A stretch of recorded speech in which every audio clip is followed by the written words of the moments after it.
Well, hello again to everyone. Um, by the way of introduction, I'm Pastor J. Achibabi Wallow. Again, I want to welcome you to the Action Required Media platform. This is Lex Talk, Liberia. We are always happy and grateful to God for us to be here with you every Saturday at about this time. We want to give God glory always. We want to bless God for your families, for our country, Liberia. We have been praying and we will continue to pray for the betterment of our country. Today, we will be discussing a few issues, but we will begin with the happenings within the CPP. And then, if time permits, we will also give an analysis of the speech of the former Vice President, Honorable Joseph Boakai, that was delivered yesterday at the CPP Turnover Program.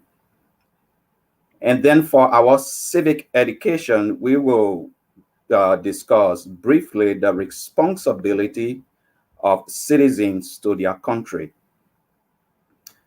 We have all of these things lined up, but to talk about the CPP, we have joining us today Honorable Phoebe F.A. Hendricks, who will be talking to from the National Alternative Congress, the Alternative National Congress, rather, the ANC. But before we bring him on, I always like to remind everybody that this platform was created to talk about our national issues from a biblical perspective. We want to have our pastors, our imams, have their saying in our national discourse. And so that's why we created this platform. And so I quickly want to just share a scripture with you from Exodus chapter 20. A lot of you are familiar with Exodus chapter 20. So I'm not going to read a lot. I'm just going to read verse 1. Exodus chapter 20 is actually the 10 commandments, what we consider to be the 10 commandments. And that is what it says. Well, I'm going to read verses 1 and 2. It said, "And God spoke these words, I am the Lord your God, who brought you out of Egypt, out of the land of slavery." If you have time, you can read, the rest of it. But this is the passage where God gave the commandments to Moses. There are a few things I want to point out. And the reason I want to bring this passage of scripture out is because of what we are set to talk about today. We usually refer to this passage of scripture, the 10 Commandments, but it is the laws of God that he gave to Moses. And I want us to remember, though, that God did not give these laws to the church. He gave these laws to a leader of a potential nation. So these laws that we call the 10 Commandments were laws that were given to the nation. You see, laws are important. Laws are important for every nation. Without laws, we will not have a society. Now, as the text, indicated, God pointed out that he was bringing these people out of the land of Egypt, out of the land of slavery. Now, these were people that were in slavery for a very long time. And God was setting them out to have a nation or to become a nation.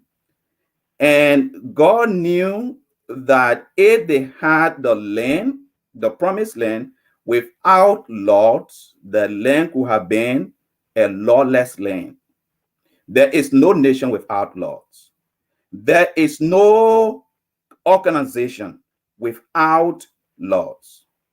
Laws are very important. Laws determine what is acceptable behaviors. And so if we don't go by the laws that we have in our country, if we don't follow the rule of law, we will have no society. Anybody will do anything they want to do. And I don't think that is what we want. And I think this very same thing applies to the CPP. You see, what the CPP always consider to be the framework document, in my view, it is their constitution, like the way we have the constitution of Liberia, like the way God gave his laws to the children of Israel. The framework document is their constitution. If they cannot abide by their own constitution, the framework document, they don't have no collaboration. They don't have no organization. And as a result of that, there will be chaos. And so we have to actually hold their feet to the fire for them to be able to follow what they agreed to in the first place. No person, no one individual can be a better leader if that person cannot follow the rule of laws. And so this is concerning, an issue concerns any Liberian, that the opposition that are set to take the helm of power are not in the business of respecting the very rules they set up to agree to. And that is why we are here to talk about today. We are here to talk about it because it is important, not just for the CPP, but for Liberia as a country. Because these are leaders in our country, whether they are political leaders, whether they are in the opposition, but they are leaders. People look up to them, people listen to them. And so we will discuss these things, but we first wanted to point out the importance of us following the laws, most especially when those laws are things that we agree upon in the first place. We cannot have a successful CPP if they continue to violate the framework document. And so that's what we're going to be talking about today. And we want to welcome you to Let's Talk. We want to welcome you to follow our discussion. We want to hear from you as well. Send us your questions. Henry is here to actually answer our questions, and then we will move on to the rest of what we have to talk about today. With that note, I want to bring in my co-host, Minister Jesse Croman. Welcome, sir. Thank you, Reverend. How are you? I'm doing great. How are you doing? Beautiful day. It's been good. Thank God. Well, that's good. We have to talk about the importance of the CPP following their own rules, their own laws that they call the framework document. Because when people violate what they agree to, the organization cannot stand. And in this case, they have 4 political parties that came together to collaborate, right? And what holds them together? What determines what behavior is acceptable or what behavior is not acceptable is the framework document. And if they continue to violate that very framework document, they don't have any collaboration. They don't even have an organization. Well, Pastor Wallo, it's been alleged that the ANC tamper with the document. It's been alleged. So until proven, No, I'm not talking about the alteration of the document. That's not what I'm talking about. I'm talking about then following, like for example, things that they were doing before. Why do you think the ANC did not attend the turnover ceremony yesterday? Because the ANC alleged that things that they used to do, as a collaboration, they did not follow the protocol. It is like they are violating their own framework document. I'm not talking about the alteration of the framework document. I'm not there yet. I'm talking about they abiding by what they agree to. And Yeah, that the is standards. something Yeah, that Humble Cummings has been talking about. Other people have been talking about it. That's what right. I'm talking about, them following what they agree to. If they can follow that, they don't have a collaboration and Yeah, they don't have an organization. That's where I'm coming that's from true. with that. True. Yeah, it makes sense. I mean, just what you drinking, my man? So I think it's we have to bring in Honorable Hendricks, Honorable Phoebe F.A. Hendricks. Welcome, sir. It's good to have you. Thank you, thank you. It's a pleasure being on your platform. Uh, well, we are happy to have you. I always tell people that come on this platform that every time someone comes on the platform, I want them to understand that they are doing a great service to their nation, because you don't have to do it. Right now it's 9, it's after 9 in Liberia. You have to have love for country for you to come and have a discussion like this. And so we appreciate your time. I want you to understand this is not a wasted time, because what we talk about, a lot of people hear it, but we want to talk about in a way that people will understand. Let it be in the form of education, right? A lot of people on Facebook, they want to hear about the fightings. They want to be involved with, the fightings. But what we decided to do on this platform is to talk about real issues that affect people's lives, because people's lives are involved in the process of politics. And so we are happy to Yeah. have you. We are happy that you are on our platform today. So before we get started, just tell our audience a little bit about you. Just a brief introduction, just for 2 minutes. Oh, okay, I'm Phoebe Henrys. I'm married to Jebe Henrys. We got 7 girls, children, and I'm an accountant by profession. Got a bachelor's in accounting from the Stella Maris Polytechnic, not the Stella Maris University. And I also work with Coca-Cola for about 11 years, Africa first as paymaster. And then I moved to Coca-Cola for my second job for 11 years, started as a payable accountant, later on to purchasing supervisor, accounting manager, and to finance manager before I left the company in 2017. And I'm also a member of the Alternative National Congress, the ANC, and I serve currently as the national treasurer. And I'm also an advocate for good governance and justice. And I've led several petitions to the House of Representatives in holding government accountable for some of the things that we expect them to do. And I've also contested for the representative seat in the 3 times. No, they didn't win. And one as an independent candidate 2011, one the second one was 2017 on the ANC ticket, and 2020 by election on the CPD's ticket.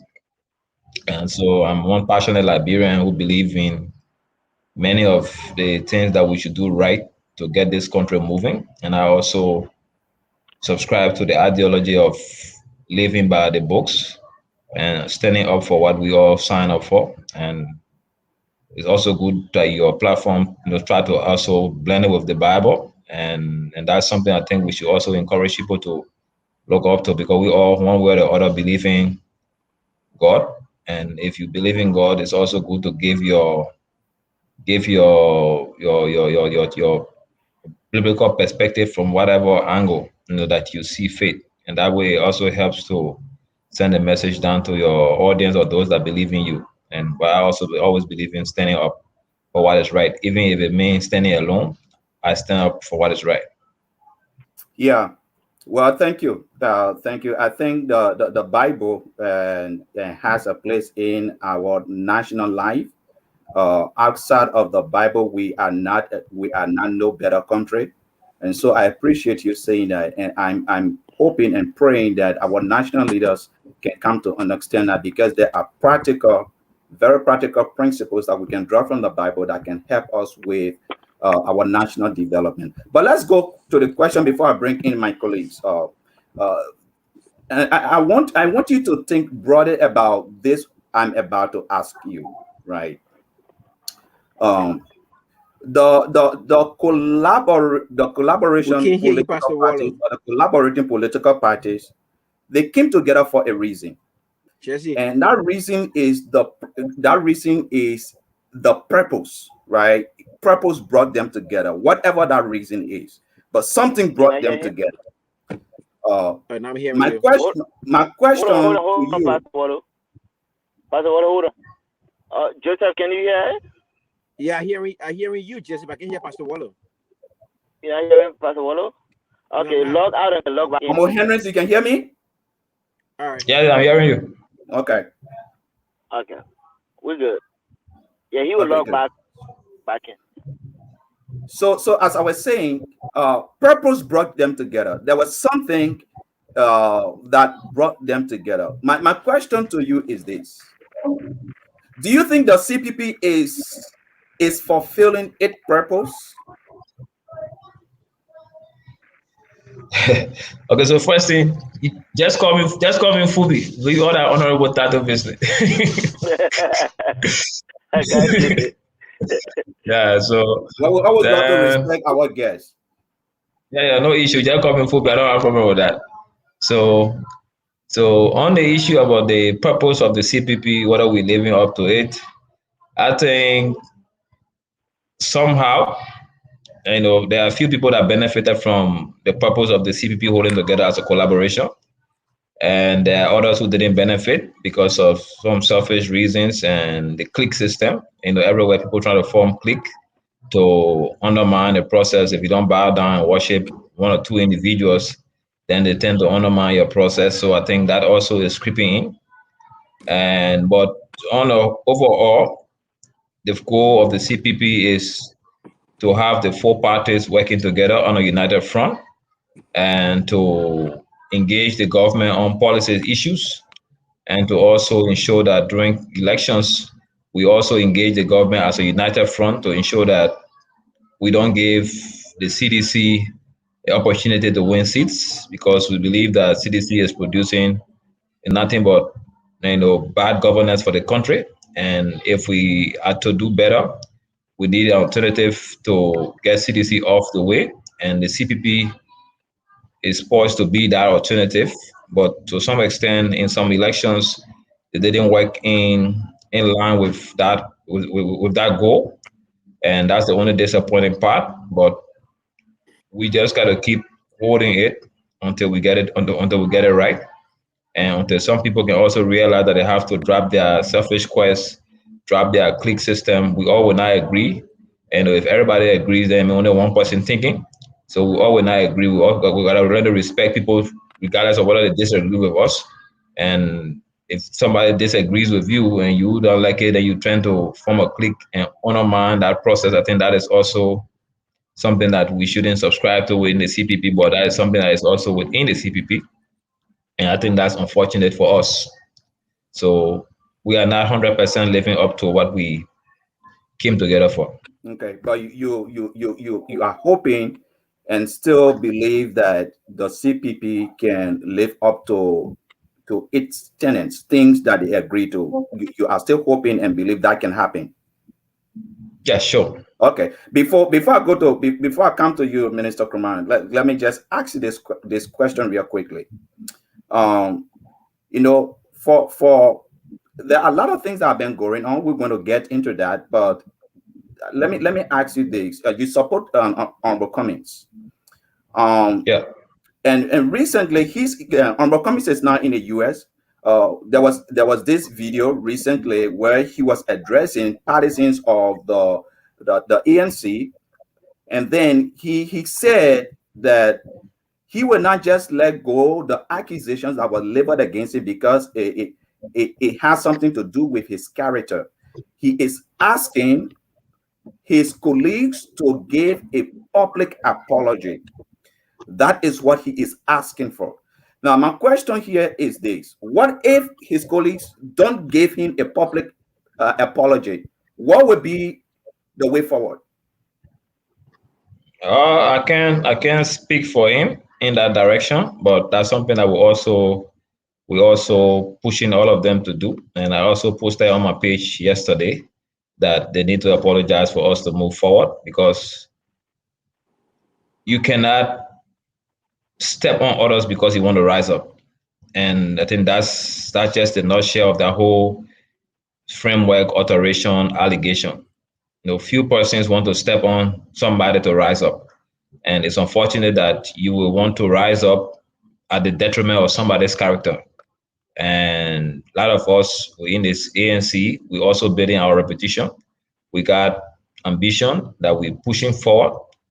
And you can't just rub all of us into the mud and expect that we'll just lay back and say, for the sake of collaboration, let's move on. No, if you, whatever intent that they came up with that allegation, they need to publicly apologize, because their own reports signed by 3 of the parties with 4 representatives, the chairman of the All Liberian Party, the vice chair for inter-party of the Liberty Party, vice chair for inter-party of the Unity Party, and the secretary general of the Unity Party, all 4 of them signed that report.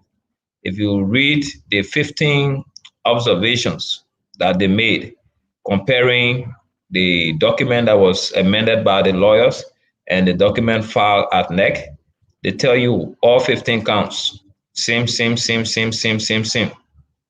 if all 15 tells you that they are all the same, then what's the issue of raising a lamb about alteration and calling us in ANC criminals?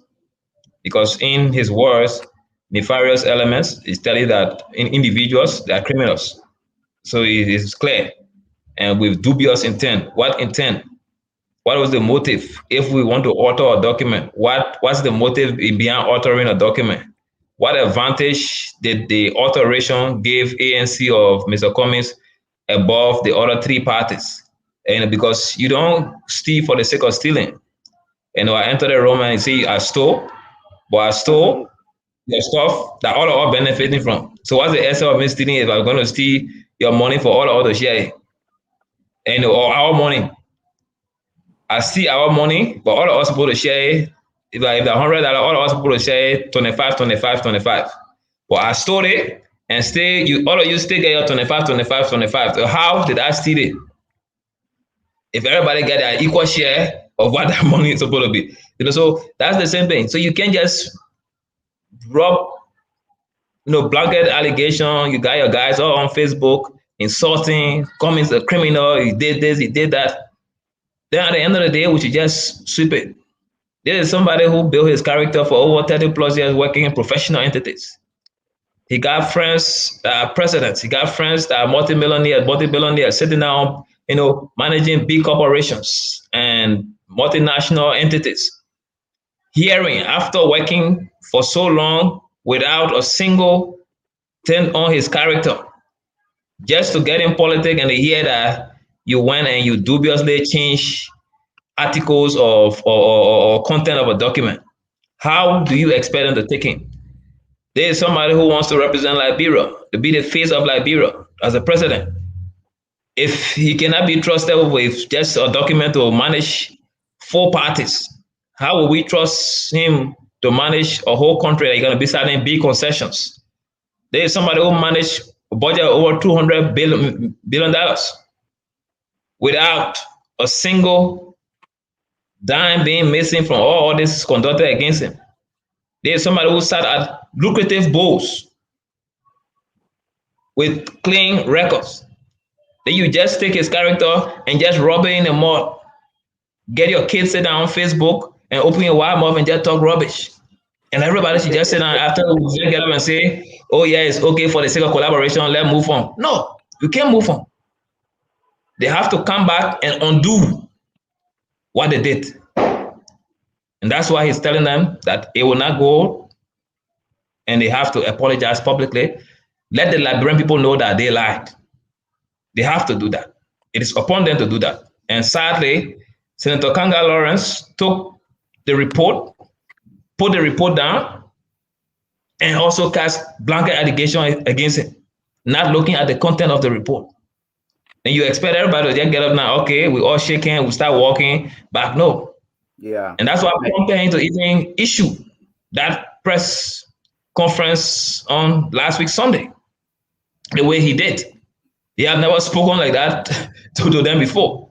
But Yeah. they forced him. And like my father always would tell me, say, look, Fubi, don't allow people to always rub their dirty feet on you. Sometimes when they rub their dirty feet on you, taking and rub it in their faces. And sometimes you have to fight back. And you listen to the Kenny Rogers song, Cow of the County. Tommy promised a part not to do the things he did. He should turn the other cheek.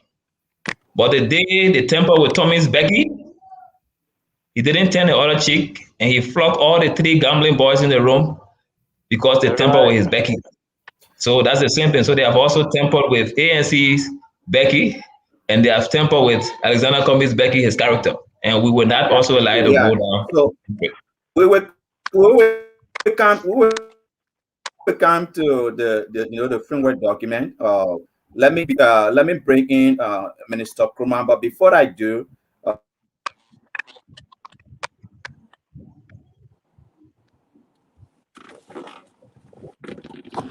Yeah, Pastor Wally, having some technical problems. So what? Yep, Pastor Wally, you having some glitch. Yeah, can you guys hear him? Hear No. from you. I can hear you, Joseph. I can hear Pastor Wallo. Yeah, Pastor Wallo is freezing. Your system is glitching. Is that? But Pastor Wallo. Yeah, Pastor Wallo, we can't get you clear. Your system is. Can you hear us? You can hear me now? Yeah. Yeah, much better. Yeah. Yeah, I'm sorry. So as I was saying, Ambo Hendricks, so with the ANC, the way forward is for the rest of the constituent party, most especially Honorable Cummings accusers, to run out a public apology. Without that, there is no way forward for the ANC. Come on, Minister Krumah. Hey, thank you. Hey, I will call you Zoni. Amma, what's up, brother? Thank you for coming on the show. Thank you, Amma. But yeah, just for the viewers there, honorable, myself go a long way, and not to go into the details, but he's a young man that I've admired. I'm a follower of his, and I've followed him closely, but he doesn't know that I'm a big fan of your work that you do in Liberia. I must commend you for all that you do as well. Straight to the point. Yeah, it's not necessarily a question, but it's impact, right?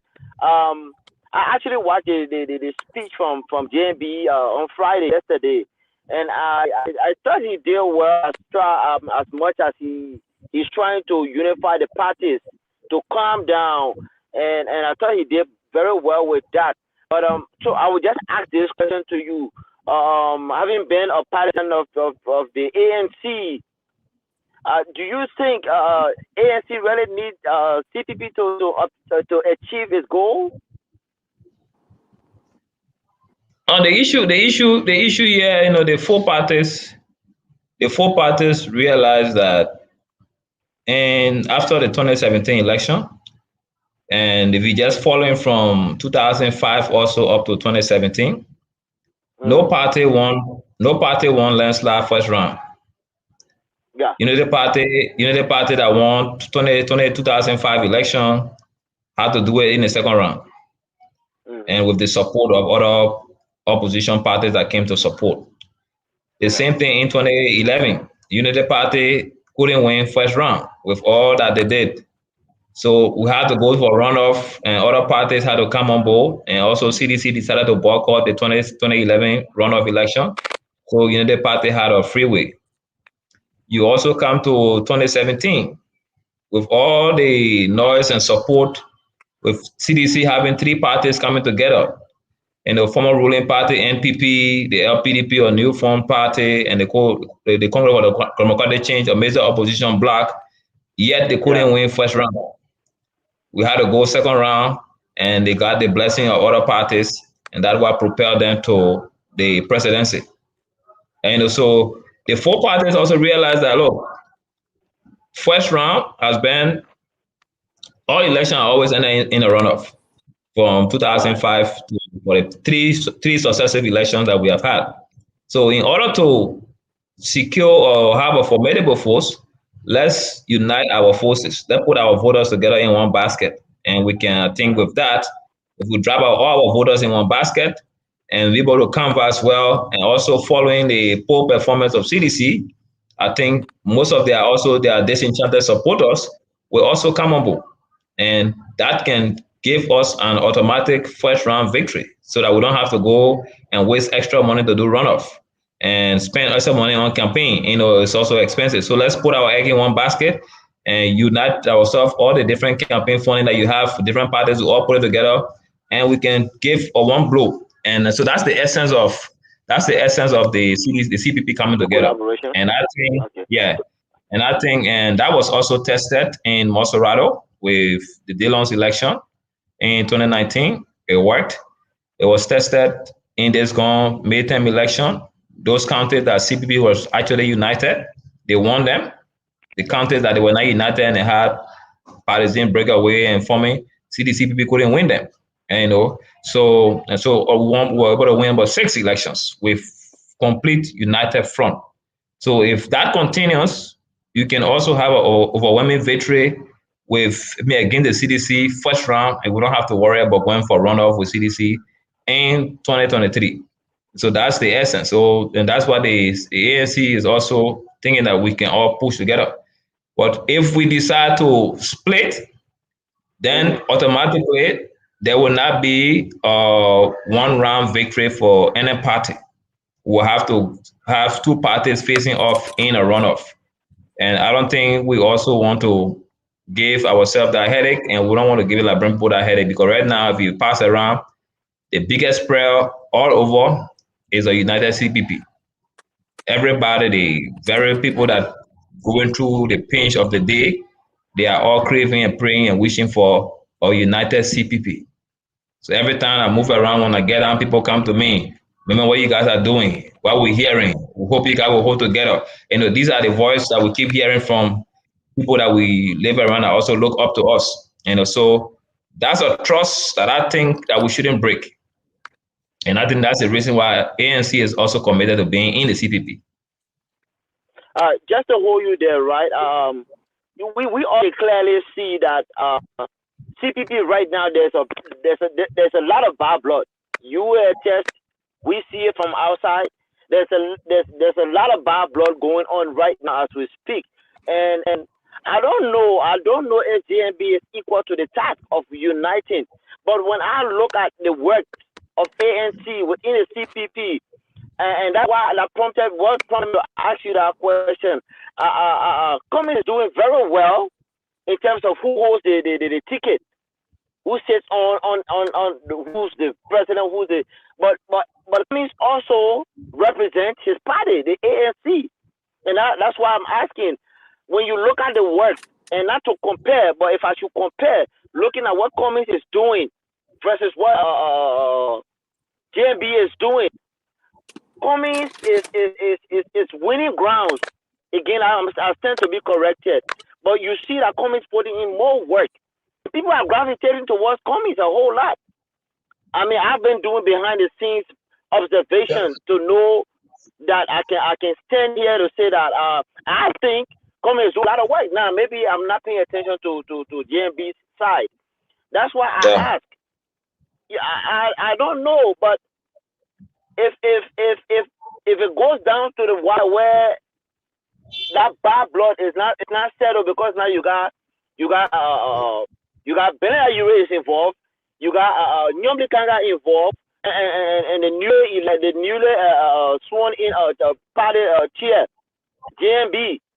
If all of these people cannot come together and agree that, look, man, we have to bygone be bygone, it's gonna be ANC deciding to stand up on her own or on his own to say, you know what, this is nonsense, we can't take it, and let's go. I strongly believe that ANC can do better on her own, and it doesn't look clear to me that again, I might be wrong, I could be wrong. It doesn't look clear to me that among those three, anybody is willing to apologize right now, given what Cummings is expecting or has said that the only way he thinks that things can be amended is apology, because you cannot just smear somebody's name that he's worked hard for to build all this repetition, and then it takes somebody who does not even equal to his record. No disrespect to just denigrate his that way. So I strongly believe that the ANC can do better now. Should they stand alone and go for a second round vote? Then that's another question. But I think they are working to gain ground in the country. I just want to say that, not necessarily a question. Yeah. So we will see how it plays out. But the intent is not to pull out of the CPP. Yeah, but we'll see how it plays out. And if for some reason we can hold, then we can hold. But we will not be the obvious reason why it shouldn't hold. But if all efforts, if all effort prove that it shouldn't, yeah. So let me Brother Joe is having difficulties with his internet, so I'm just going to just come in right here quickly. So Minister Krumah was making a very valid point, right, Henry, because a lot of people are aware what been happening recently with the CPP. Comments have been called so many names, including criminal, as you pointed out, not just Honorable Cummings, but the entire ANC. But and then besides that, the allegation or the accusation that he altered this framework document to benefit him, also point out the fact that the rest of the political leaders don't really trust him, right? So my question to you is this: do you think Honorable Cummings should trust the process of the primary or the convention? And do you think he should contest? No, the issue there, like you started that when you have laws on the books, we should live by the laws. And that's why we keep pushing them to play by the books. Because if we gave them reason to believe that they shouldn't play by the books, then we can say we will not trust the process. But when we compel them to live by the books, then we can trust the process, because they will not have option but to live by play by the rules. And we will not change the goalposts in the middle of the game. After setting a fee, then you come and look at his fee, you say, no, let dress the goalpost to the corner. And it will not work. And that's what we're saying. Let's stick to the rules. Whatever strange thing they want to introduce, we will not give them the opportunity to introduce anything strange. Yeah, we just play one second though. I'm sorry to jump in here. Okay, now if you were advising Honorable Cummings right now, with everything that have been going on, he being called a criminal and different kinds of names, people on Facebook, people that have talk show hosts on social media, seeing a lot of things about him, but still partisans and members of the CPP. If you were advising Honorable Cummings, right? Because right now it seems to be 3 against 1.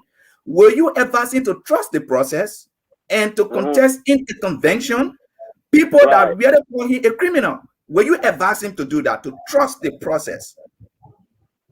Like I said, once we play by the books, we can go into the process, and that's what we are pushing them to do, to play by the books.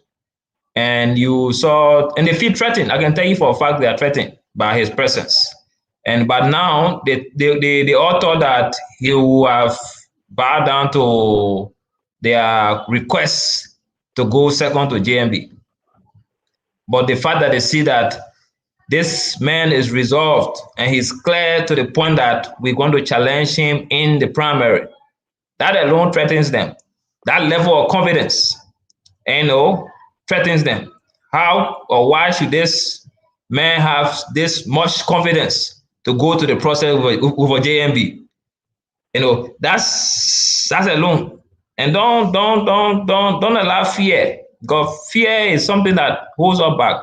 The 4-letter word, very simple to spell, but Fear has killed many dreams because you're always afraid to take that step. If I do this, this might happen. So you hold back.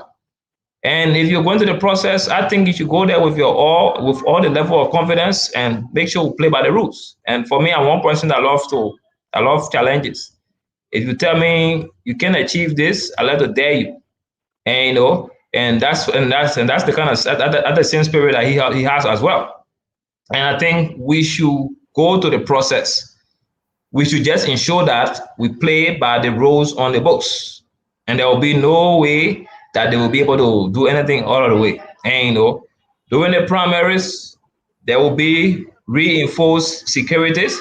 So we're not going to entrust the primary to their liquor boys that will go there and just strong rack. If it means we have state securities to go there and ensure law and order, they will be there to ensure law and order and make sure there's peaceful conduct. And I can tell you for a fact, we can go through that process and we can defeat them.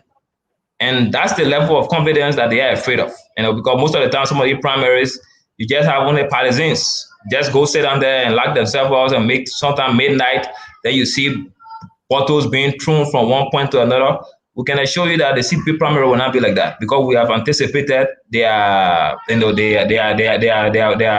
mode of operations and we know what they are capable of doing. So we're preempting all their possible steps. And we'll put in measures to abort every negative stuff that they will bring. So you can trust that we'll go through the process and come out of it well. Minister, come on, before you come in, right? Let me just point this out. There's this popular saying in Liberia that if your Christmas will be good, you will tell from the eve, right? We have heard or have seen Honorable Cummings point out a lot of irregularities when it comes to following the framework document. I have never seen any of the political leaders to call out Honorable Cummings and say, this is where you have been in error, or this is your violation of the framework document. But he has done that, and not one time, not two times, he have done that repeatedly.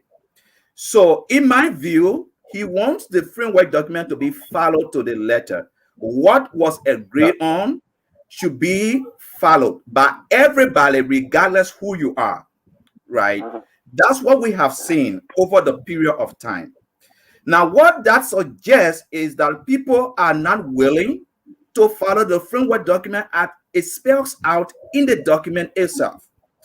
Besides the accusation of him authoring the document, no one has pointed out that Honorable Cummings have violated this section of the framework document. But he has been able to do that to other people in a collaboration. And you yourself have just pointed out that you people have observed and noticed that people within the CPP have not playing fair games. Even with all of that you have noticed, with all of the things that Honorable Cummings have been talking about, the things that are going on in the CPP, will you still advise Honorable Cummings to trust the process, go into a primary or a convention with everything you people have observed over this period of time? If you will actually, calculate Ure 8 months, Yomdi Kanka Lawrence 8 months, Cummings 8 months, 3 times 8 is 24. 24 months. In the process of 24 months, see the kind of things that are happening. See the kind of things that are happening just in the period of 24 months.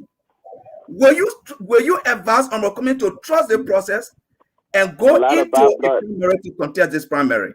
I am asking you this question for the third time because I want you to be on record as a representative from the ANC. Because let me tell you something. What is happening is a clear indication of what will continue to happen. Okay. Our people say, put down what is in your hand, not what is in your character. So I want to give you the opportunity again. Will you advise Honorable Cummings to go into a primary that is organized by people that accuse him or being a criminal, it meant that they don't trust. In your own word, they fear him. Whatsoever reason they fear him, that's not my word, that's your words. Will you advise him to contest in the primary? So look, if we be afraid to advise him to go to the primary, then I think we should also tell him to just forget about politics. Because at the end of the day, we're also going to 2023 election that will be managed by the current government, the government that you want to unseat. That's the government in charge of the election. The government got these, election commissioners under their control. They can take phone and call them. We want you to do that, we want you to do that. But all the process approving funding for the election commissioners and doing this, it is the government that's in charge. So if you cannot go to a process with three other parties, then what's about going against the incumbent of the nation that you want to unseat, that has raw power? Then you might as well just forget about politics, because you are going against people with raw power that controls the judiciary, controls the election commission to an extent, provide logistics for the election commission, provide securities for the election commission. All the ballot boxes and the different polling centers are managed by state securities. You can call Patrick Student and say, do this. You can call this the defense minister. Many guys. Yeah, call the next chair. And call your magistrate. And so these are people that got raw power, that have tasted power, and they're not ready to relinquish it. And you're going against them in 2023. So if you cannot go to a primary with 4 parties, just 1,240 persons, then how can you prepare yourself to go to election with 2+ million people? Then you might as well forget about politics. And so, like I said, we just got to ensure no playing by the rules. And we will not expect everybody to play by the rules. People don't like to obey laws. Naturally, it's a natural stuff. Whether we like it or not, people don't like to obey laws.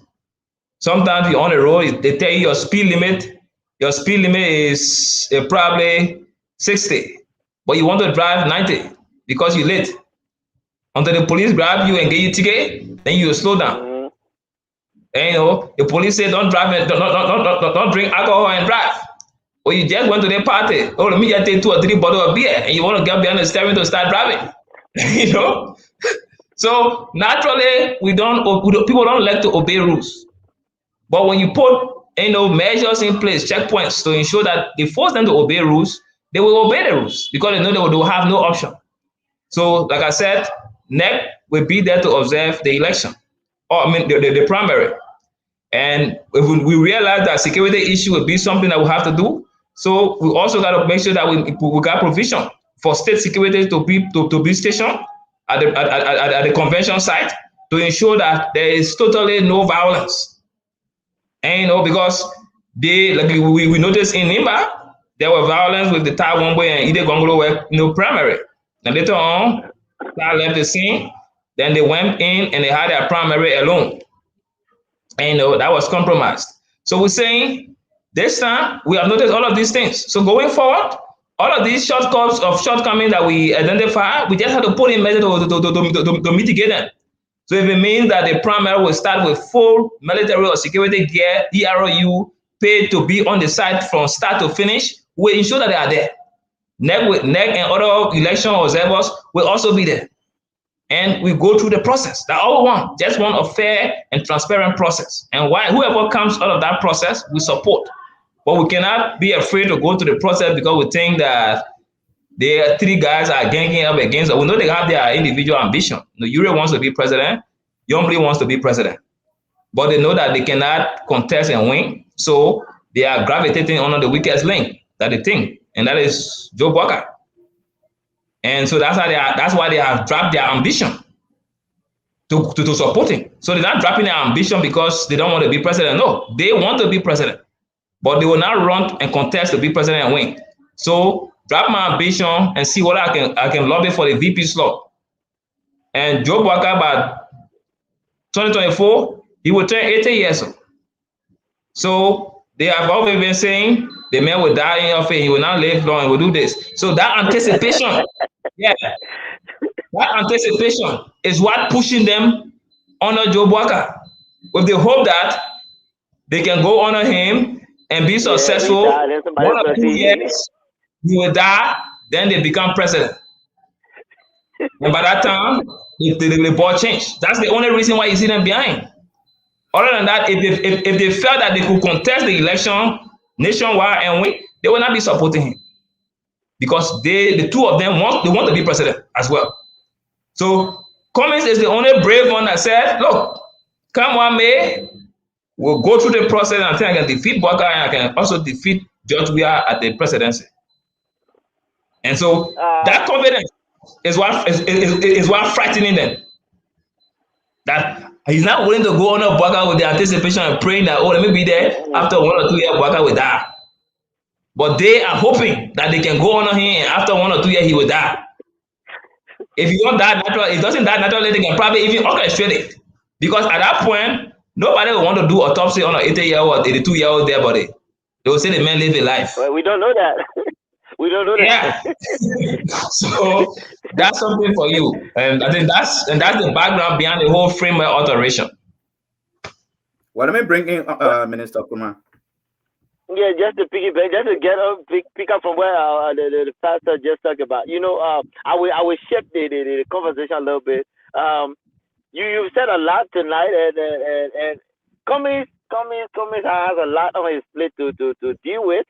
But if I were asked shortly, just straight up, what's the relationship between Cummings and JNB? I mean, I don't expect.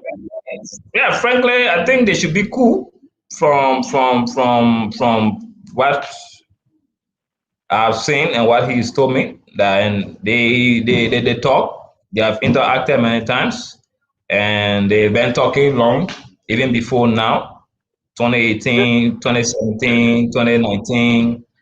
And a lot of support that he's also given to the JNB Foundation. So that relationship should be there. You see, the reason why I will ask or ask this question is if the relationship is good, and I'm saying if the relationship is good as people are saying it, for me personally, again, that's my personal opinion. I want to doubt that these two, especially JNB, I doubt that the relationship is that. I doubt that it is cool, like you said, because if it is cool, when you look at one of JNB's, if I will call him surrogate, or one of his political strongman, the man pushing JNB and gender, and Cummings does not go, do not see eye to eye, and he's one of the main person who is dragging Cummings' name in the mud, if you know who I'm talking about. Yeah. But has JNB intercepted that conversation and said, look, you know what, man? We are trying to build this team. I don't need you to, like Cummings will say, stand down. JNB, I don't know if he's done it behind the scenes. Otherwise, it should show publicly. But JNB has not done that. And for somebody to tell me that the relationship is good, then I find it hard to believe, because if you are my friend, as I will call you as my friend, and there's a third party who's smearing your name in the mud, it is my responsibility to caution that person and say, look, you know what? Nah, this guy is a good man. This person, let's look, for example, during the John McCain, Hillary Obama time. There's a lady who stood up on the podium and told John McCain that she has an evidence that Obama was a Muslim. And what John McCain did, he cautioned her, said, no. This man is not who you say he is. He's a good man. Politics aside, but stand up for your friend's reputation, because your reputation is who you are. And I have not seen that from JNB. So I find it difficult when people say the relationship is good. How good it is. Yeah, I will not tell you how good it is, but what I can say is that that's typical of JNB from what I've observed. And yeah, from what I've observed, that he will not talk on things that benefit him. And if you follow, Madam Salif and JNB got a long history. Right. They were friends. They were friends before some of us were born. So the band having relationship for more than I think 50 plus years. And I think JMB was like a godson to Madam Salif Hospital, ex-Millet Hospital. And he Right. even used to go to their home, take help with that, help their kids and other stuff. Yeah. And that Go there to relationship go eat. been, yeah, that relationship been there. And they grew through professional lives. And Madam Salif looked at over 5 million people and selected him to work with her as a possible replacement for Mm-hmm. 12 years. For 12 years, he served as a possible replacement. And Madam Salif could not lift his hand up to say, vote for JMB. Yeah. It's a Yeah, problem. that's a problem that we should all should be asking ourselves. Right. And the campaign of the Unity Party in 2017 was basically an insult ground against Madam Salif. There was a team Right. called Boakai Think Tank. Boakai Think Tank held their radio show and they regularly insulted Madam Salif. The party chairman of Unity Party at the time, Raymond Pay, he Yeah. regularly issued press statement even on her birthday, blasting, insulting her. As far back as 2014, when Rabbi Salif was contesting to be Senator of Mosferado, Senator. he also issued a nasty press statement against him and to some extent his mother. JMB never issued any public statement. The Vani Sherman, these guys were all close to JMB and they had serious beef with Madam Salif. And he didn't find a way to see, look, since you guys' relationship with spoil our relationship with this, stay aside or stay in the background. He didn't. And all through with all of those insults, there was not a single public condemnation against the Boakai think tank and say, look, don't insult Madam Yeah. Salif. Don't say that against Madam Salif. Other people that supported him also insulted Madam Salif. And he never one day cautioned them publicly. Say sorry to Madam Salif for all of the insult that she receiving on his behalf. That was never done. So if that cannot be that was not done with Madam Salif, I don't think you should expect him to be done with Gomez. Where the prominence that JMB enjoys today is thanks to Madam Salif. If Madam Salif had Right. not made him running mate and Yeah. made him vice president, nobody will be running behind JMB today. There would have been somebody else with that crowd. So to some extent, he owes some level of gratitude to her, regardless of what happened. There's some level of gratitude, and all of those public insults that she received on his behalf, he should be bold to condemn them. Even if he will not call the guys Right. out, he should also apologize on their behalf. Henrys, Yeah. you are making a very important point here, right? After the 2017 presidential elections, the runoff, that was one of the elections in our country history that went to court, right? So that was a very contentious election, right? Where all Liberians on different political odds were on edge.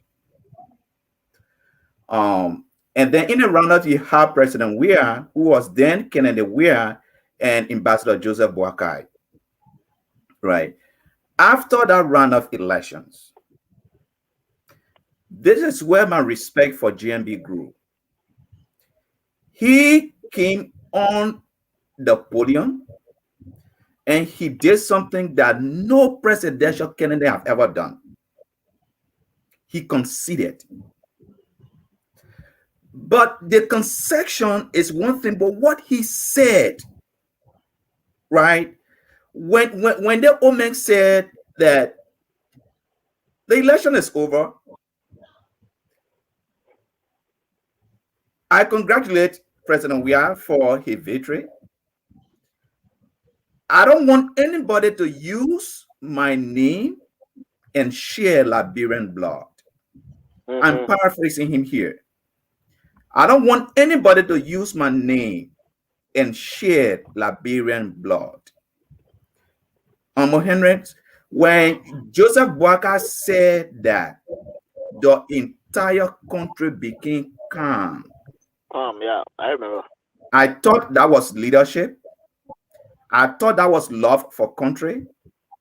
I thought that was the position of a statesman, not just for Liberia, but for Africa. When I see him keep silence on everything that is going on in the CPP, it disturbs me. Because he is one person that people listen to. All of the things that are going on in the CPP, he just needed to just say one important thing, and everything will come to a halt. So what you are saying about, he keeping silence when it benefits him, that's a very important point. You are making a very important point, because I don't see any reason why he have not spoken until yesterday. So that point you are making is very valid, but we have a very limited time with you. So let me just move on to something else. Let me ask you about yesterday's program. Everybody knows that the ANC boycotted the program yesterday, right? People might ask you another time for the reasons. I'm not going to ask you for the reason, because that would be a waste of time. You people boycotted yesterday. You didn't attend the program, and ANC knows the reason why, right? But this is my question to you. Were you expecting to hear from Joseph Boakai yesterday that you did not hear? And what would that be? Frankly, I didn't monitor the program, and sometimes I tell people the usual Facebook noise and the unnecessary stuff, I don't partake in them. And you say you boycotting.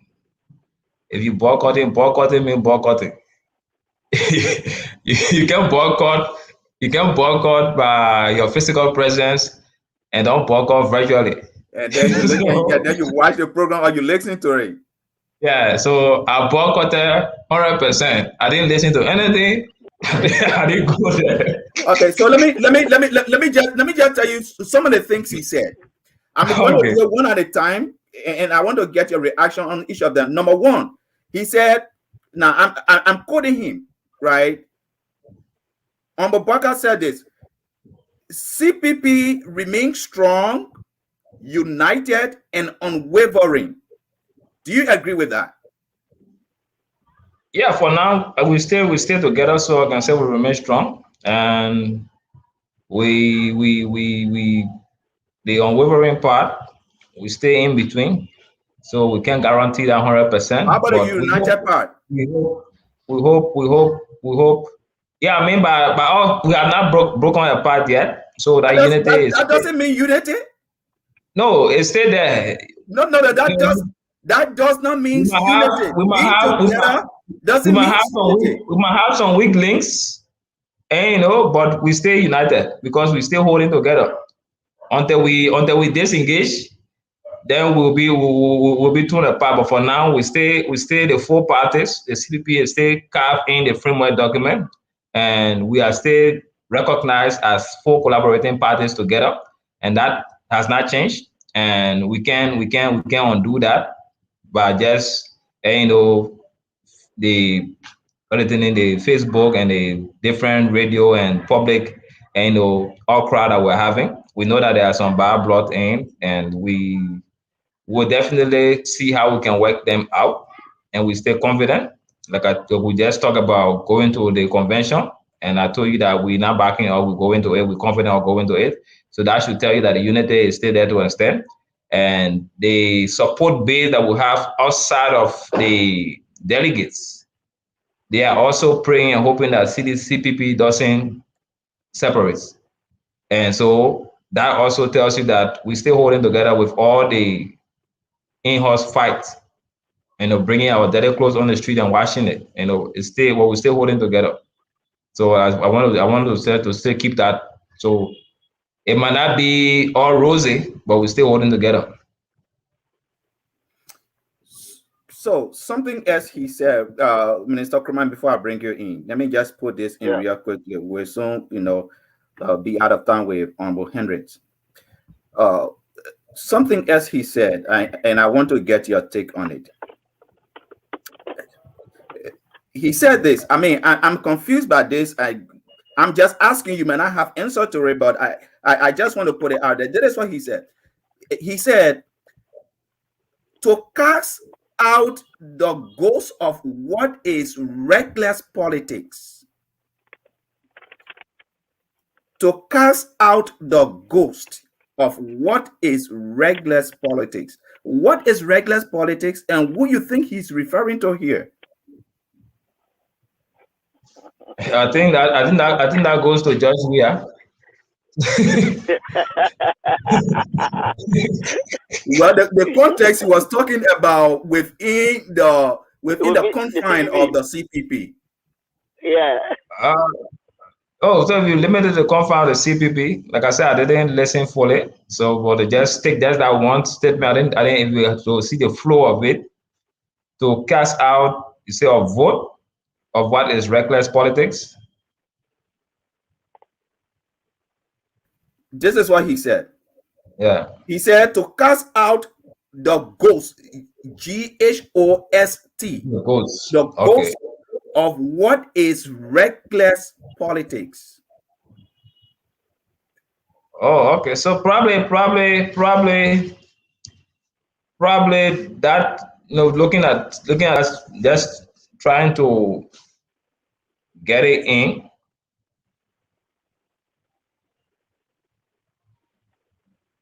I don't want to be direct, but who do we see as the ghosts in CPP? Who's the person that is being widely accused as the hidden hand behind some of the things? So we got to start looking at it from that. So I don't want to tar any particular individual. Cummings is a guy. No, Cummings is not a ghost. Cummings is no. So there's a ghost. Actually, nothing. There's a ghost. There's a ghost. But he's the guy who they constantly accuse of stuff, No, Cummings is not a ghost. Cummings is visible. Cummings is seen. We don't see the ghost. The ghost is in the background and performing. So let me read the entire paragraph of so you can have some context to it. He said, "We come to remind you all, our partisans and all well-meaning Liberians, that what we have all set out to do places us all on the threshold of history to cast out the ghost of what is reckless political, economic, and social order that benefits only very few people and has grown increasingly stubborn to change." So you might be right. He might be talking about the ruling establishment. Yeah, it should be the ruling establishment. Yeah. Because that's the essence of the CPP, to give we are a one-term presidency, and the government is benefiting a few because they always argue, get our partisan jobs, the economy is being ruined. Everything that we see is just few guys in CDC that are benefiting. If you're not linked to them, nothing works for you. If you are no identified opposition, you are a sideline. And also, we got to get that out of the way. And that's the ruling establishment. Minister Kraman, I will give you the last word, but before you come in, let me just put in my final question to Honorable Hendricks. And then you can, give your last, and then we can go to his closing. This is my final question to you. What do you expect of a JNB leadership over the CPP? Oh yes, I don't doubt his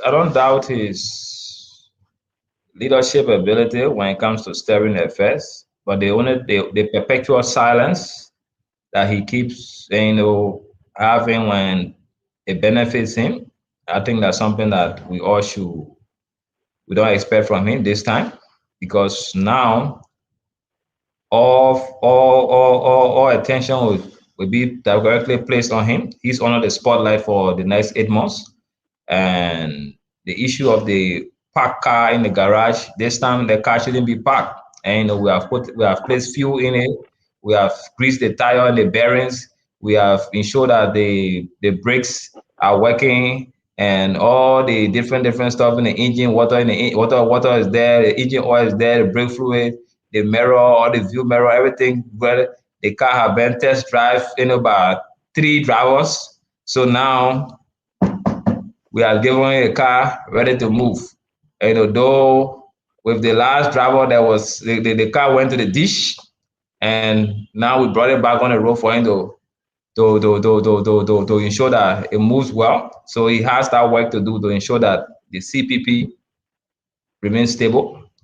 And if you follow with the US leadership, there were a lot of turbulence as well. There were a lot of insults and fight. It came to Cummins. He managed to stabilize it with all the stuff against him. He held CPP together and sailed us smoothly through the midterm election. We went back to the rock and roll to the point that everybody felt that the CPP would have crashed. So now we are giving it to him. So we don't expect him to allow it to crash. And this is the biggest test. And with his administration, we might likely also go for the convention while he's the head of the CPP. So this also will be the biggest test to him to ensure that we sail through and everything remains intact. And if he cannot steadily hold the CPP together, then that will also be a big test on the leadership for possibly being president of Liberia. And also, but we expect a lot from him during this time. But I don't doubt that he can do it. I don't doubt that. But he shouldn't be silent like he been in the past. When the noise benefits him, he keeps quiet. He doesn't talk, and that shouldn't be, because when you keep doing that, we'll also come back. Like I said, you don't push or step on, rub your dirty feet on somebody forever. The person will push back. You don't push somebody to the wall of no return. They will have to definitely fight back like the cat. When you corner the cat will attack you. And also, Right. you gotta give people space. Yeah. Minister Ackerman? Yeah, well, I just have short questions real quick. It shouldn't take long to answer. So I've heard in the past where Cummins will say, it doesn't matter who becomes the nominee, should you guys go to the convention. But I don't know where he stands as of now. Should you guys go to the convention and JMB becomes the winner, or becomes who sits on the ticket? Is going to support a GMB who's going for presidency? Is he still? I mean, will he give his support to GMB? That is, if whether he is being selected as a VP, because I know he's not willing to go as a VP. I know he's not going to go for that, but he's willing to still support, despite GMB is the head of the ticket at this point. Yeah, I've had that conversation with him one-on-one many times, and besides what he said on public platform, that's something that he also told me in confidence, that it doesn't matter. The most important part is to have the CPP working. And if we go to the primary with everything, in place, all the issues that we want to see, and with 75%, fair play, he will not contest the presidency if he doesn't win. If JMB wins, JMB will have the support of the ANC. He will not contest. He will also not go as vice president to him, but he will support will support the candidacy of JMB towards 2023 elections. And that would be unfortunate that he didn't win, but he feels that, he can also do better without being president. And far better, the stress will be less. People will not have to knock on his door regularly like the way they do it right now. And he will have to just focus with his foundation, and whatever way he can impact Liberia, he will do that. But if he becomes the head, he also expect the same from JMB, and to give his support, and so that we can all also push then whatever vision he has for Liberia, he can be able to ensure that he steps those authority to push those visions to give people the opportunity to at least enjoy this country for once. Because for some of us, for the 40 plus years we've been around here, the country just been a solo mess. We were born when the coup started. You Yeah, know what I mean? the coup started, and we just moved through the different stuff, the war, and nothing has worked for us since we see the country moving. So we Wow. need we need we need we need we need a bit a major U-turn. Because there's two ways I'm looking at it. That could either benefit the CPP or could be detrimental to the CPP as well. Because most of ANC supporters are supporting Cummings to be the head.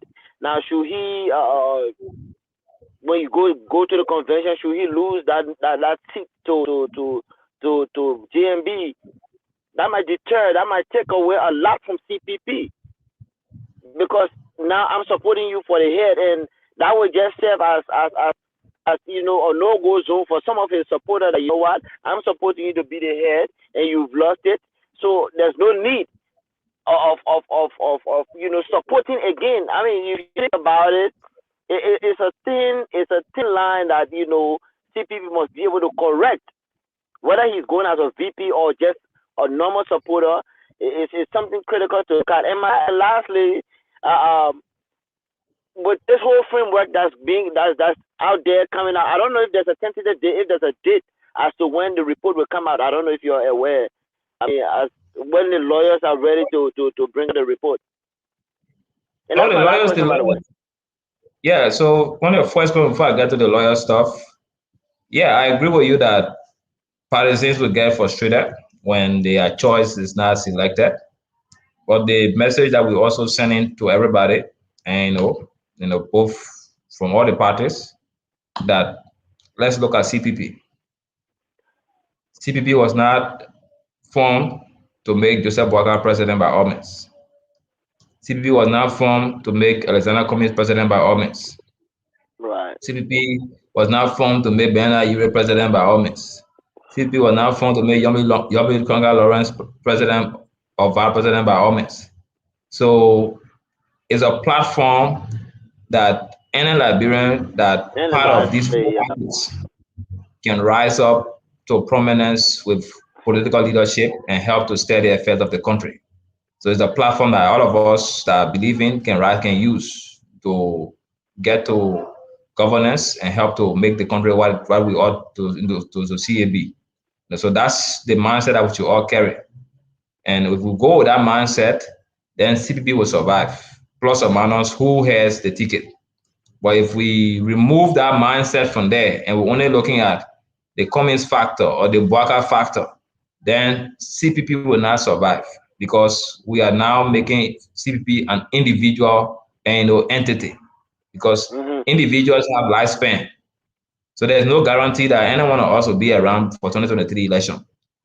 So we can't tie our hope on individuals. We should just tie our hope on the entity. Will outlive all of us. For the next 100 years, will not be around. There should still be CPP, giving the hope to Liberians and giving good governance to those Liberians that will be around by that time. And that's the kind of mindset that all of us need to start to send to everybody that support and believe in the CPP, as opposed to individualizing the JMB, no JMB, no CPP, no Cummings, no CPP. No, we should move from that mindset. So that's something that we're pushing, and we'll have to start getting our supporters to also see it from that angle, and that way we can be able to make progress.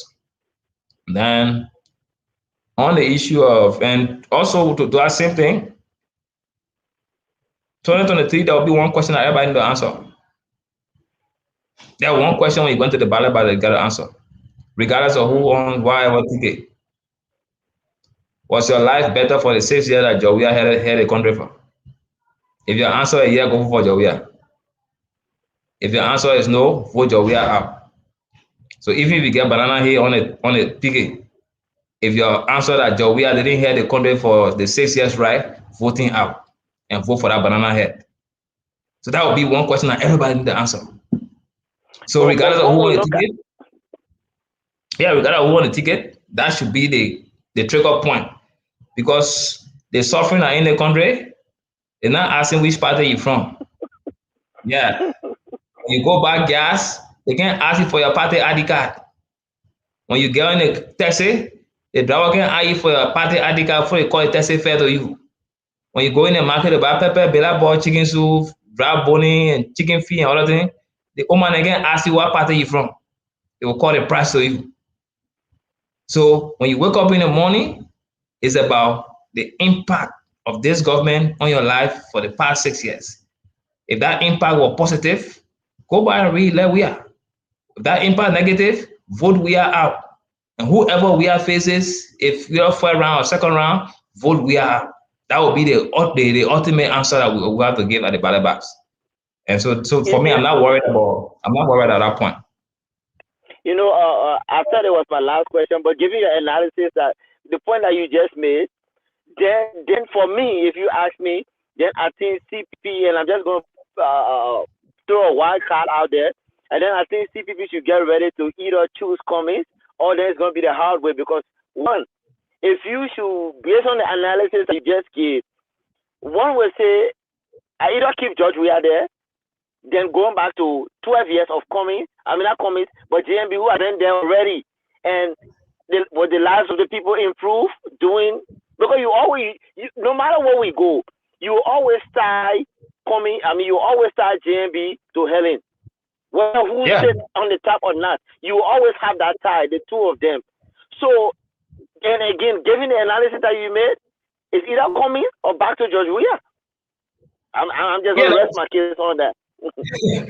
Yeah, like I said, whatever the case is, Cummings on the ticket, JMB on the ticket, for me, we put a CPP agenda. But if JMB is on the ticket and you got JMB and Weah, you still got to ask yourself, between January 22nd, 2018 and October 10, 2023, was your life impacted positively with George Weah as compared to the UP 12 years? If you answer that yes, vote for George Weah. If you answer that no, vote George Weah out. For me, I only that one question I want to answer. No too much for it.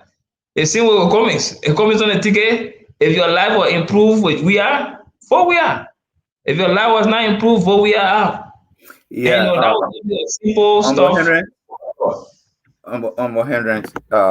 I know I said it was my last comment, but let me just wait in here, right?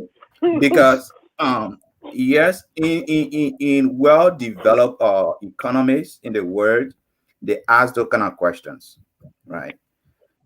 And this is what I think that question needs moderate in our own setting, because here is it, right? Let me give an example of the United States. The United States here have institutions. They have a well-developed, well-structured economy, right? I don't care how things are really, really bad here. People can find something to do, something to eat, and all of that. And so when you ask that kind of question, it's a question of, economic policy, right? Economic policy. I always said this: if President Weah is not able to revise the Liberian economy, make it vibrant, make it better than when he took over, he does not deserve a second term. I always said that. But if you are putting somebody against President Weah, we also need to know what is that person's vision. And how can we trust that he's going to keep his words? What he have done in the past, how he have performed in the past. It's not just, it's not just going to be oh, because President Weah did not perform this time around, our lives were not better, so we should vote him out, and we should put somebody who we don't even know his plans or his vision for the country. You have to give an alternative vision. You have to explain your vision, and you should be accountable to what you say to the people. So it has to be on the issue of ideas. Okay, the person with the best ideas should win. The person with the best plans, and who is able to deliver that plan for the Liberian people. You said something so profound that I think is worth mentioning again. You said since you were born, this country begging wahala. we have not had the opportunity or the privilege to get the best of our country. You know, thank God that some of us travel out of Liberia. We came to well-developed countries, but that doesn't give us any pleasure to see our country leverage the way it is. We want our country to be better. We want our country to do better, because people's lives are involved. And so when we go into 2023 elections, we want the best ideas to prevail. We have to, do the election on the basis of the issues. Most especially, Honorable Henrys, there is no structural system in a country that can improve people's lives, take people out of poverty than the economy. It is the economy that is structured to do that. And so if we cannot develop our economy in a way it provides jobs and opportunities for people, then we are having elections for election's sake. So we have to have the election based on the issue, who has the best plan and who can deliver that plan to take Liberia from where we are to usher us into a new dimension. So yes, that question is important, but we need more than that question. We need more than that question, because we have to have an alternative plan, an alternative vision. We need that. No, yeah. I don't disagree. I would tell people don't vote or anger too. I've always said that to people, and that's why we will be making the case. Those are all from ANC. That's why we are bent on making the case for Cummins and giving a track record. And he have never been in government, but his past performances in the private sector shows that he has what it takes to revive the economy and attract foreign and local investment and build that on that. And that's why we're pushing the Cummins agenda. And also we'll make the case within the CPP first. And when that is done, then once successful, then we'll now escalate to the wider space of Liberia, where we'll now be going against the most incompetent government ever. And we'll make the case clear to the Liberian people as well. And also but we got to first deal with our CPP issue, internal issue. But the main thing, while we're in the CPP also, we got to also be clear to the Liberian people and all of our supporters that it should be about the CPP. Whoever emerges winner from the primary or the convention should be the person we should all support. So the outcome. So but if we start saying that if Cummins win, Boakai people might not support, if Boakai win, Cummins people might not support, then we don't there's no need being the CPP in the first place. And so we gotta make sure that the CPP holds beyond the convention. The CPP should not split after the convention. And that's the essence of it. So the essence of the CPP, now they go to the convention and all your partisans that are disenchanted or because their candidate didn't win, they all fall back. They should accept that we are here, though our candidate didn't win, but we can all push and ensure that we all rally behind whoever wins to get this government off, because this government has not performed. This government has brought more suffering than ever. This government has brought stealing in broad daylight in our faces. This government has damaged the image of the country internationally. This government has thrown all major investors away. And so we gotta make that case and say it the CPP way. Then the other question you asked were about the framework report. The report from the lawyers. The lawyers have already issued a statement to the ANC, the NAC, the National Advisory Council, or to the chair Yombly, former chair Yombly. And the lawyer's point is this: look, they the the allegation was politically motivated, so they don't want to be mixed up with our politics. Yeah, they don't want to be mixed up with our politics. So And these let are the us lawyers know. saying that. Yeah, no, that's politically motivated. They don't want to be mixed up with it. You know, Yeah, yeah. So let me say this: we have Yeah, cows in our country. yeah, Be yeah, honest. yeah. That's bull crap, Okay, right? That's crap right there. it's I'm not seeing a report. I hope to get a copy and read their statement. But if it is what they are saying, that's I I I don't know how to term it because That's nonsense. you produce well, yeah, this, this this is a platform we represent, a lot of things. So I just don't want to put out, I nomenclature understand. I or understand. description or adjectives out there, you know. But to be honest, the lawyers The supposed author to of the be thing to is be straightforward.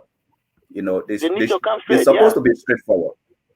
Either someone altered the document or it did not happen, yeah, you know. So that statement is Yeah. they are making things more harder than Yeah. It ever. doesn't hold. You know. It doesn't hold. But It doesn't tell it well with me without you don't yeah, want to have anything to do with it, and that's opening. That's just creating more. Now for me, after I mean, I need to go back and hear it, but that's just going to put comments in a worse shape because they need to come with findings. They need to come up and say, look, this no, is what it is. no, Minister Kumar, I don't agree with you on that. And yes, my reasons. Number one, if the lawyer said it was politically motivated, Uh huh. that means that they did it because of politics. yeah. Okay. Right. Right. It means there is no fact to There's it no there's because no they want issue. to get they want to gain some political advantage, so they Yeah, put it out there. But the second thing to it is this: you have brought into question somebody's character, Okay. somebody who wants to be president of the Republic of Liberia, and you accuse him, and when you look when you read the accusation letter, the words that were used yeah, were not small words. yeah, Those are words that defined a person. So for them to say it was politically motivated, and for us to think that a Pokemon in a worse shape, no, I disagree with that. It actually yeah, Pokemon is in a better No. shape. yeah, Okay, Well. because they couldn't. Now let me tell you something. Let me tell you something, Rogers. You have to study us as Liberians. Okay, and to God be the glory.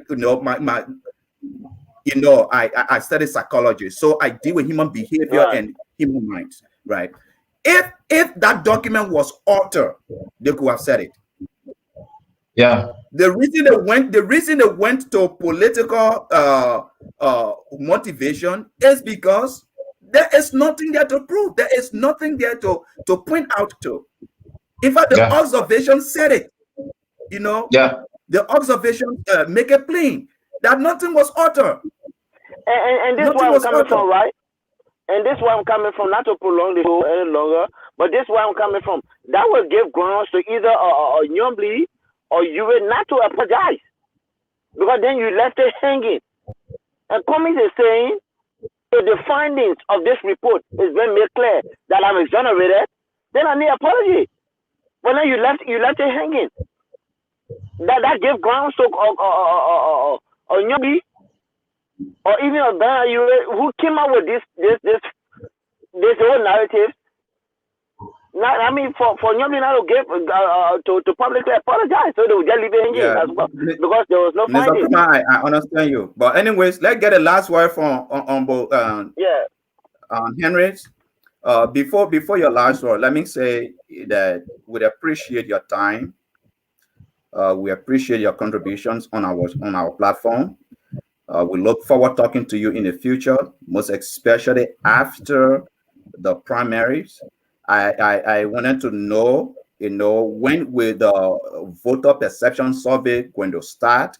If it have started, what is the status of that? But we don't have time. So, but we want to appreciate you for coming on. We look forward talking to you again. So we're going to take your last word, sir. Yeah, thanks, and thanks for the invitation, and thanks to Jesse for reaching out to bring me on. And like I said, we came from a long way. We're small children in Ghana. Came from a long way. Yeah. My man, they come and break your home down in Ghana. There, they come and destroy our entire place. Since 1990, yeah.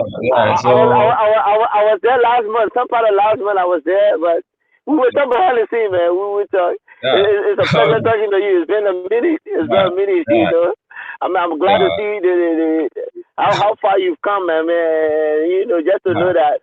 You know, I know you too, so that just gives me a joy, man. I really appreciate it. Yeah. I'm a fan of yours. I watch you closely. I see your work that you do. The other day you were asking the men to clean the gutter and you fed them. I said, man, my boy is doing good. I really appreciate all that you do for Liberia, man. Thank you. Appreciate your time. Yeah. So but let's keep pushing Liberia. For me, Liberia is what we have, regardless of where we are. And our positive impact to make Liberia better should be the goal. And we'll all play our part individually and until we leave the war. But at least let's keep making that positive impact. And just to close on your comment on the primary, I mean the perception survey, we stay at the consensus stage. So the first stage of the consensus failed. So now there should be an independent body to mediate between Joe Boakai and Alex Cummings to get them to concede, one person to concede. Yeah. So if that doesn't materialize, then the perception survey should probably be starting from December. But that was just for the formality, because the result of that is not binding, and just for the formality. But the main stuff, the convention should hopefully be next year. But it's nice being on. Anytime, feel free, let me know and what's up, and I'll always be willing to come on to at least give my input on critical national issues affecting the people. We appreciate it. Thank you so much. My regards to the family as well, my man. Okay, same for us. Okay. Thank you, man. Appreciate you. Have a good night, my man. All right, you too. Well, Minister Krumah? Yes, sir. I think it was a great discussion. It was a fruitful we were able to touch a lot of things regarding the CPP. The thing, what I love about the discussion is that we did not dwell on the things that that has been happening in the past. We were able to talk about things that are very substantive. Correct. To CPP as an organization, and I think I want to get your take on, and I think that Henry, he's really a very good supporter of Cummings, and the reason I say that is this. The reason I say that is this: the ANC boycotted the program yesterday, right? And since the ANC boycotted the program yesterday, he make it his duty not to even watch it on social media. Not to have any part to do it. That's discipline. It is a that has support. Yeah, it is a that has support. Yeah. I was trying to hear that. Not many people are going to do something like that. What do you think? No, I agree with that point, because sometimes if you are not going to be battled with somebody, don't be battled with them at all. Other than I'm not going to be battled with you, but yes, and go ask Teresa, how is Pastor Wolo doing? Meanwhile, you have access to him. But then you go ask somebody, that's a third party thing. So I like the fact that, hey, we're going to boycott this thing. And not even Facebook. That takes loyalty, you know, the religion that you pledge to somebody that, look, man, I support you to the wheels fall off. And I must commend him. I thought he did very good tonight. Coming, he laid his groundwork and his personal achievement. I thought he's done well for himself as well. And, you know, those are the kind of young people that we are praying for Liberia to have. You know, he's a young man. I believe I'm older than him. But to see the level of where he's risen to, you know, I really bless God for that. And that's what we're saying, you know. Yeah, and in addition to that, I don't know, right? Because the way he presented tonight, right? Mm-hmm. He shows a lot of confidence, and I think that confidence radiates from the fact that Honorable Cummings have projected a lot of confidence of him winning the primaries. Oh, that's right. True. So that had given a lot of the people that are working with him in the ANC a lot of confidence. But you know, to hold you there, and Fubi is not the only young fellow. I think Cummings has impacted a lot of young folks. Because even when I was in Liberia, a few people that I've spoken to that were from the ANC, I told you, now I personally saw Cummings at one meeting, you know, and given his surroundings with a lot of young folks that really aspire to this guy that he's impacted so much, and they looked up to him for that leadership pass over. What I mean, like it's almost like a baton.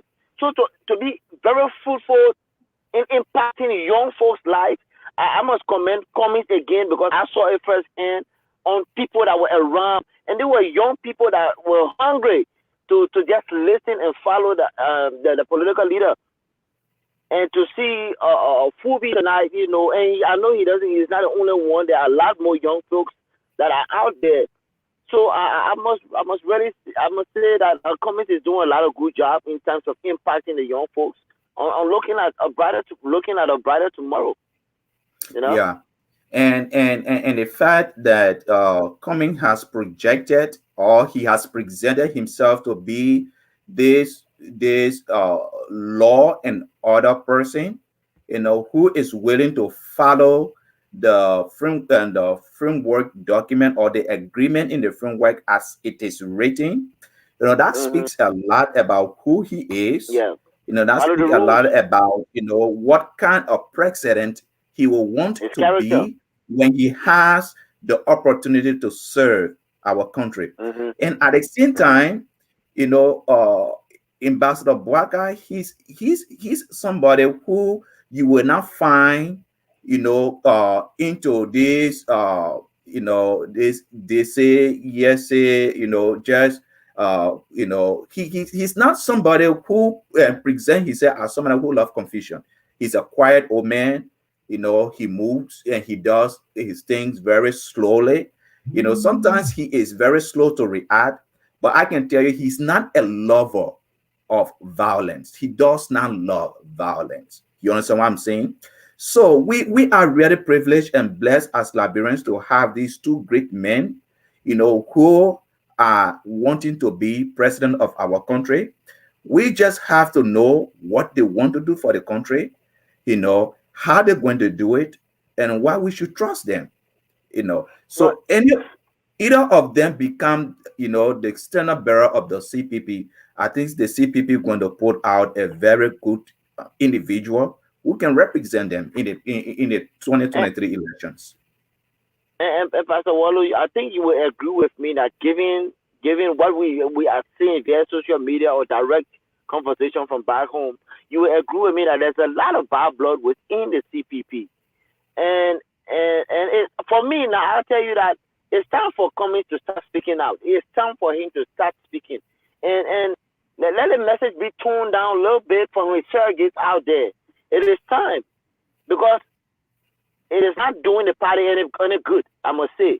And now that he's the chairman, I want to see what he will look, what his next, you know, next plan of action will be. if you are going to unite the party, then unite the party in a wholesome way.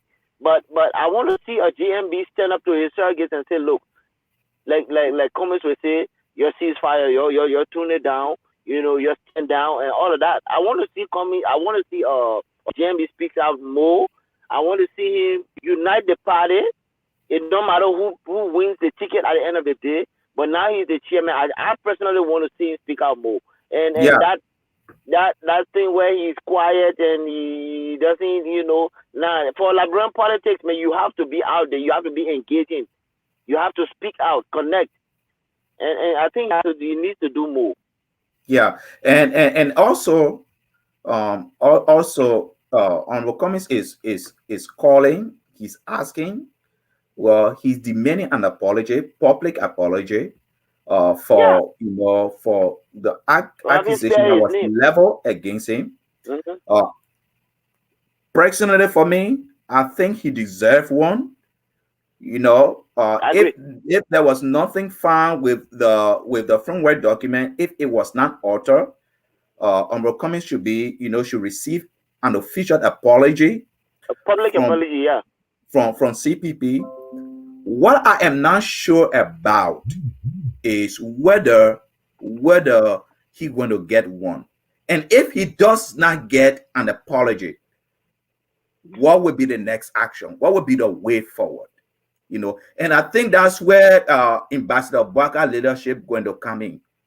He has to step in. If he has to step in and do the honorable thing, because to be honest with you, I would not like anybody speak in those terms and manner about my father. About my father. And besides that, there are a lot of people that look up to Cummings.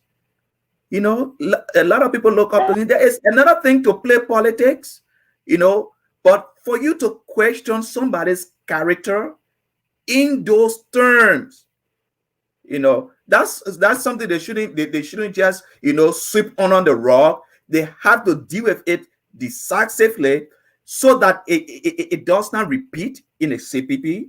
And I think Ambassador Boakai need to take leadership of that and make sure that is amicably resolved, and then they can move forward. But I see the ANC and Honorable Cummings not letting go of this, and that could be another problem.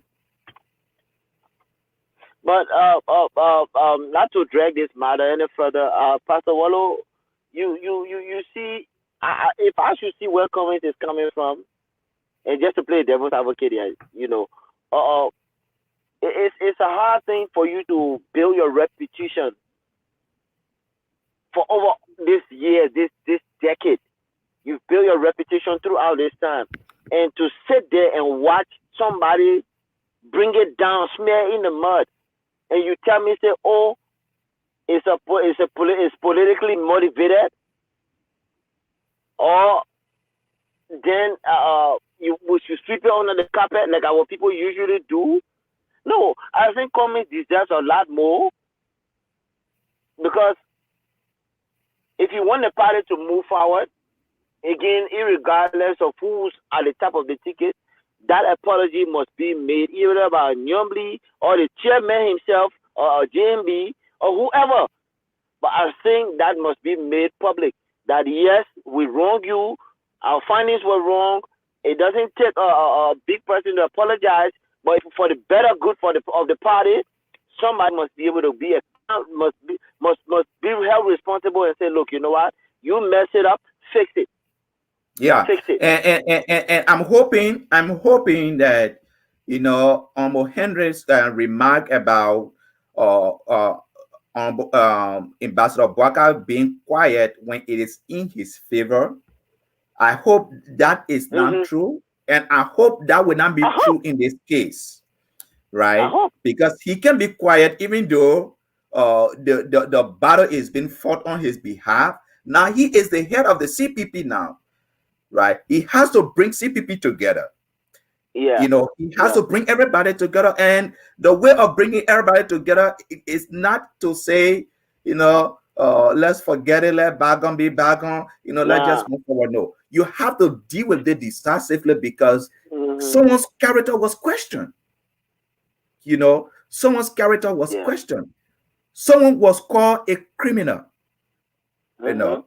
And if all of them going to work together in a very chaotic environment, they have to actually deal with that. And I think You need that to. is only fair for the CPP, most especially for the Liberian people, for them to deal with that decisively and make sure that people understand that either there was alterations or there were not alterations. It shouldn't be business as usual. You understand what I'm saying? Because just It shouldn't be. imagine how many times we have spent talking about this one alteration, how many times we have talked about it on social media, everywhere. People talk about this thing everywhere. To just Everywhere. say we should let Everywhere. it go, Wow. I don't think the CPP Now, will be you, doing you, you, itself you, any you, favor, and that shouldn't be the decision they're going to take on that. and I was watching something earlier on last night. There's this song that people have started singing, playing with now. The finger roll, whoever they call the finger roll now, who finger, it's out there, and that's our people. When our people latch onto something, it's hard to let go. Yeah. It's very hard to let go. The music. Don't be surprised if an artist come out today and start singing these things. And how will you expect or coming to feel knowing that it's being referred to him, it's being directed to him, as Well, same JMB has. let me tell you something. Somebody said, and there's some level of truth in it. Somebody said, if Liberian people don't give you a nickname, then they are not Oh, connected to you. So maybe they don't. that's their connection to come in, but that's a wrong connection, right? It's a wrong For you connection. to be for you to be called the fingerer or the finger If that's something. a word. Right. So well, but the person said Liberian people got to give you a nickname, for They them have to to. feel like they are connected to you. But Yeah. that's but they have to address that. But I thought it was a good conversation. It was. It was. Henry presented himself well. He was very articulative on the Yeah. issues, and he was very clear. And I'm proud of him for doing what he did I'm tonight. very proud of him as well. Yeah. Yeah. Well, we don't have time to mention the rest of the issues. Right. I wanted us to go from line by line to actually provide some analysis about Ambassador Barker's speech yesterday. I Mhm. think there are a lot of things there that we need to talk about. Yeah. You Yeah. know, but we don't There were a have lot the of things time that I today. highlighted myself. Yeah. And then also we're supposed to present our civic lesson today, the Mm. responsibility and duties of a citizen The to citizen. their country. But Mm. we are out of time. So by the grace of God, we will do that next week Sunday. I mean Next next week. week Yeah. Saturday. By the grace Saturday. of God. But I thought Okay. it was a great conversation. Yeah, we Uh, did a lot. We covered a lot. We covered a lot. yeah, It was a good yeah. conversation. And so, Yeah. to all of our viewers, if you come across our podcast, uh, this is Let's Talk Liberia. This is a platform where we discuss national issues from the biblical perspective. We are Mhm. encouraging our pastors, our imam, let us know. We want to have you. We want to hear your say in our national discussions. Again, the Bible has a place in our society. We cannot be a vibrant society if we don't respect God. We have to have regard for God. We have to respect God, and we can draw a lot of practical principles from the Word of God that can be a benefit to our national development. And so that's what the platform is here. That's what we do. That's what we are proud of. And so we say a very big thank you to following us. Please send us your comment how we can improve our platform and things you want us to talk about as well. Bro Jesse, last word from you. Well, I just want to again use this medium to first say thanks, for hosting this show, and to always encourage our people that anything without God is nothing. Whether be it in your government, be in your family, in anything that you do, I want to say we must begin to put God first in all that we do to have a better Liberia. Like I said last week, we have to have God represented at the center. We have to make him the center, a go-to, a person we go to for everything, not some things. So I just want to say that we are looking at picking our political leaders, those that are going to represent our countries, Liberia. Whether I'm cool with him, or whether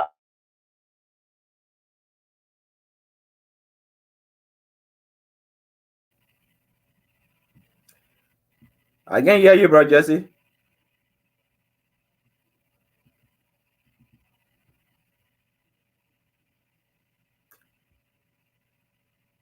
Can you hear me? Can you hear me? If you can hear me, shake your head. Can you hear me? I can hear you.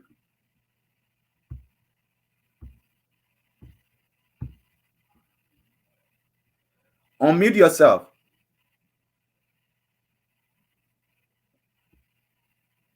Well, Minister Kruma is having some issues with his I think his phone or his internet. Well, but we want to say the big thank you for following us. We look forward to talking to you next week Saturday at 5 p.m. Eastern time and 9 o'clock Liberian time. God bless you. We pray that the Lord will guide and keep you and your family safe. Have a wonderful time in service tomorrow. Let us hear from you if there's something that you want to suggest. If there's something that you want us to know, please let us hear from you. Until then, we'll see you next week, Saturday. God bless thank you, you, Pastor Water. and bye bye. Thank Have you, a good night. Mr. All right. Take care. Bye bye. Thank you, Pastor.